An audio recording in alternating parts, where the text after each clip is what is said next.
శ్రీకాంత్ అనే వ్యక్తి 4 years అతను అబ్స్కాండ్ అయ్యాడు, తర్వాత సరెండర్ అయ్యాడు.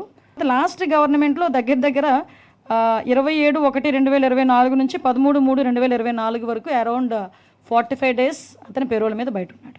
కొంతమందిని పెంచి పోషించాడు జగన్మోహన్ రెడ్డి.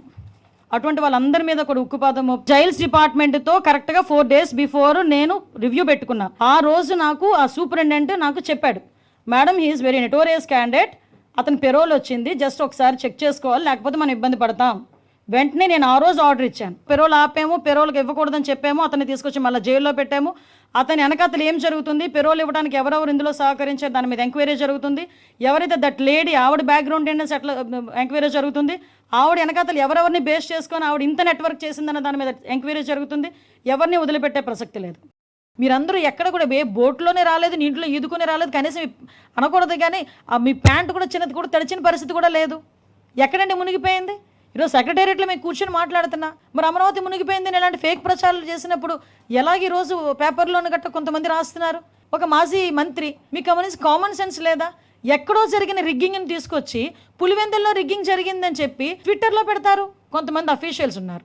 ఆ రోజు మీరు ఏదో రఘురామకృష్ణరాజు గారి మీద పెట్టింది రాజద్రోహం కాదు, ఇది రాజద్రోహం. అంటే యాంటీ సోషల్ ఎలిమెంట్ అనాలో యాంటీ కాన్స్టిట్యూషనల్ ఎలిమెంట్ అనాలో తెలియదు జగన్మోహన్ రెడ్డిని. ఆయన తాలూకా సొంత పేపర్లో ఇలాంటి రోజుకొక ఫేక్ న్యూస్ దండుపాలెం బ్యాచ్ లాగా కొంతమందిని బయటకు తీసుకొచ్చి ఇదే పనిగా సోషల్ మీడియాలో పోస్టులు పెట్టించి, ఇటువంటి సోషల్ మీడియా పోస్టుల మీద ఒక ఫ్యాక్ట్ ఫైండింగ్ కమిటీ కూడా మేము ఏర్పాటు చేసుకుంటాం, లీగల్గా చర్యలు ఉంటాయి. కొంతమంది అఫీషియల్స్ ఉన్నారు, నిజంగా వాళ్ళకి రాజకీయంగా వాళ్ళు కొంచెం ముందుకెళ్ళాలి అనుకుంటే కనుక రిజైన్ చేసి వెళ్ళండి. గవర్నమెంట్ ఉద్యోగస్తులు కూడా రాజకీయంగా అవాస్తవాల్ని వాస్తవాలుగా చిత్రీకరించే ప్రయత్నంలో సోషల్ మీడియాను వాడుకోవడం కూడా మా దృష్టికి వచ్చింది.